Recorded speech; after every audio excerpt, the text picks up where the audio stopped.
Oi, galera, eu sou Domila Pazini, eu faço doutorado na Unicamp, né? Sou do programa de pós-graduação em Ciências Sociais, vinculada no estudo de gênero do PAGU. Eu vou falar um pouco sobre a minha pesquisa e como que ela vai sendo, né, articulada com essa questão do Covid-19. O título, né, desse meu trabalho que estou apresentando chama Haitianos em Tijuana, México, Mobilidades em Contexto de Covid-19. Bom,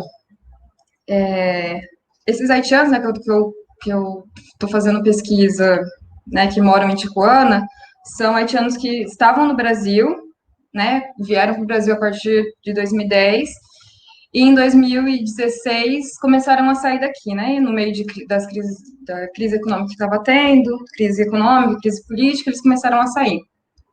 E aí eles fizeram, né, o que eles chamam de caminho. Então eles saíram do Brasil e foram passando por diversos países, né, por terra, até chegar no México. Então, né, quando eles começam a chegar lá, que é 2016, eles, eles fazem isso porque, né, para cruzar até os Estados Unidos, eles estavam indo para os Estados Unidos porque era vigente, né, o status de proteção temporal, que, né, permitia que eles conseguissem entrar, né, nos Estados Unidos e tudo mais. Só que aí, em setembro de 2016, esse programa é cancelado, né? E aí começaram as deportações e, e muitos haitianos resolveram ficar em Tijuana para não correr o risco de ser deportado, né, e ter que voltar para o Haiti.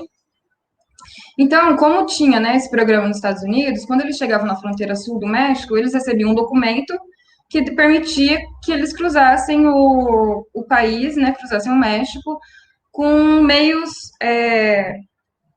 ah, como se diz, convencionais, né, com ônibus e tudo mais. Companhias de ônibus, né, teve casos que eles fretaram ônibus para cruzar, já que estavam indo em várias pessoas, né, um grupo grande de pessoas. E isso é uma coisa que diferencia bastante, por exemplo, dos centro-americanos, que por fazer isso de forma indocumentada, eles acabavam ficando expostos, né, a mais violência. Então, tipo, tem desaparecimento, tem sequestro e tudo mais. Então, esse é o tipo de coisa que eles conseguiram evitar no trajeto do México, né? Durante o caminho, isso não aconteceu, né? Eles ficaram expostos a vários tipos de violência. Então, em 2018, que quando eu cheguei para fazer o trabalho de campo em Tijuana, comecei, né, comecei a pesquisa com os haitianos que estavam lá, e também trabalhando junto com organizações, tive acesso também com a primeira caravana dos centro-americanos que chegaram, né, na cidade, porque minha pesquisa foi com os haitianos, né, mas não tem como pensar na questão dos haitianos isolada, né? Tijuana é uma cidade que circula muitos migrantes. Então, chega esse primeiro grupo de centro-americanos, e aí eles vão dar de cara com um programa dos Estados Unidos, que chama Tolerância Zero, né, que quem cruza é mandado para os centros de detenções, né, que foi a época que separaram né, os filhos dos pais, que as crianças ficavam sozinhas e tudo mais. Enfim, então muitas coisas mudaram, né, desde quando eu saí de Tijuana em 2018. Então teve a pressão dos Estados Unidos para o México barrar a entrada dos migrantes, e aí, pensando no caso dos haitianos, eles que a princípio tinha aquele documento, né, que podiam cruzar, eles já não podem mais. Então, em 2019, né, quando eu voltei para Tijuana,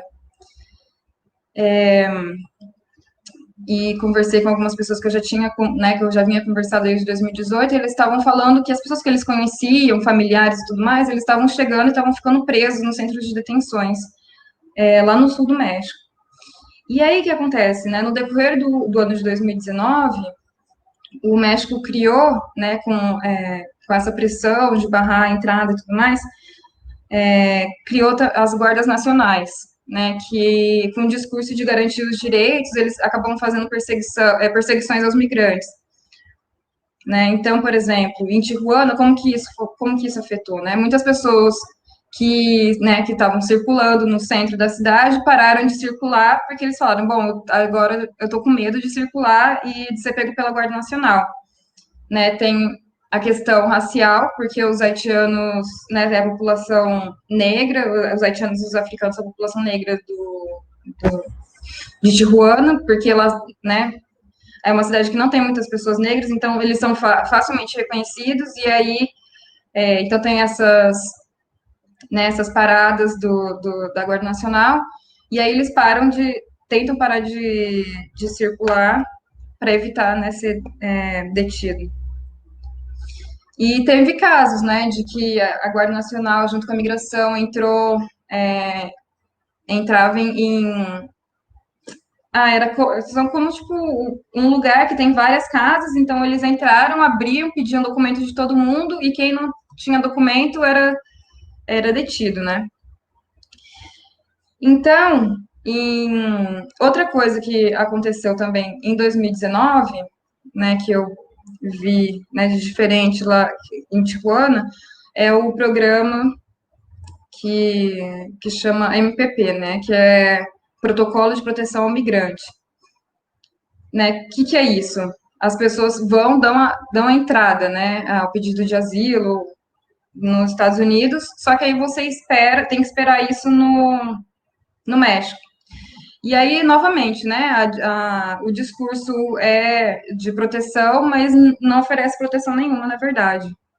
É ao contrário, acaba deixando eles expostos né, a outros tipos de violência, sem acesso, né, à estadia, à alimentação e tudo mais. Então, isso começa, né, tendo como alvo os centro-americanos, mas começa a valer também para outras nacionalidades. Então, né, ainda em 2019, eu conversando com um psicólogo de uma ONG de Tapachula, que é no sul do México, ele disse o seguinte, né, que quando Trump disse que os mexicanos iam pagar pelo muro, ele não quis dizer que os mexicanos iam pagar com o dinheiro, né, mas com a vida e com o território dos mexicanos. E que o México se tornou o próprio muro de Trump. Então, né, o México, né, em toda a sua extensão, se tornou o muro de Trump. Então, em 2020, né, com o Covid, esse processo de fechamento de fronteira, né, ele se intensifica. E se intensifica também outros problemas, né? A falta de trabalho, já que muitos lugares foram fechados, o problema com acesso à saúde, né? E sem trabalho eles não conseguem ter acesso à moradia e não conseguem comer. E aí, né, eu com uma organização de Tijuana chamada Espaço Migrante, a gente começou a avaliar um survey que eles começaram a aplicar em abril e continuam, né, aplicando esse survey.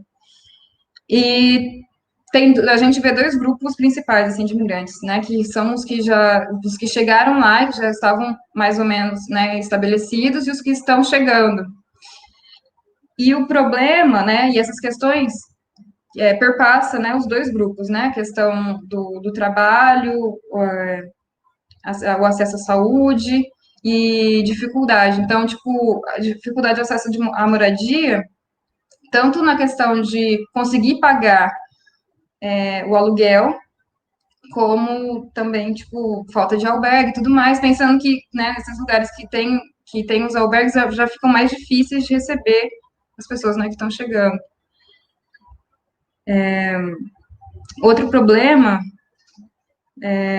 que aparece é a falta, né, de informação e o problema com idiomas, né, para entender, inclusive, o que está acontecendo nesses últimos meses, o que é esse Covid, como que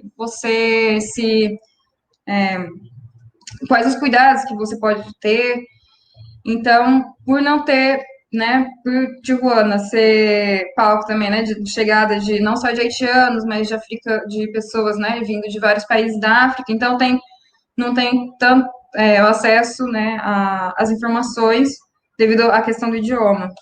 Né, muitas das entrevistas que eu estava lendo, que eu estava vendo, falam da questão de uma demanda de questões básicas de sobrevivência, né, que é E aí eles falam, tipo, ó, que a gente quer sobreviver, a gente quer uma forma de sobreviver.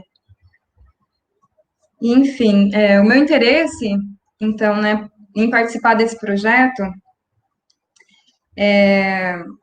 não é só falar sobre a questão de Tijuana, né?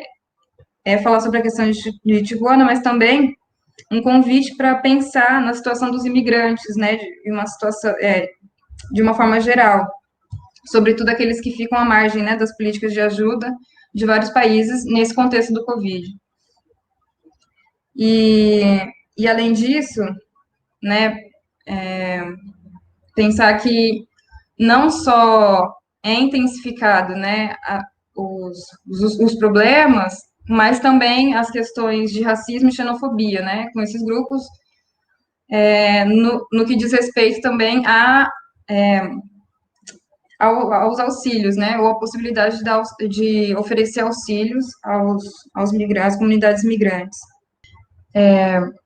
Bom, é isso. Eu gostaria muito de, né, agradecer essa possibilidade de falar um pouco da minha pesquisa e né, fazer esse convite para as pessoas pensar a questão dos migrantes de uma forma geral. Queria agradecer a organização do projeto Gênero e Desigualdade e a comissão editorial do Momento Covid. É isso.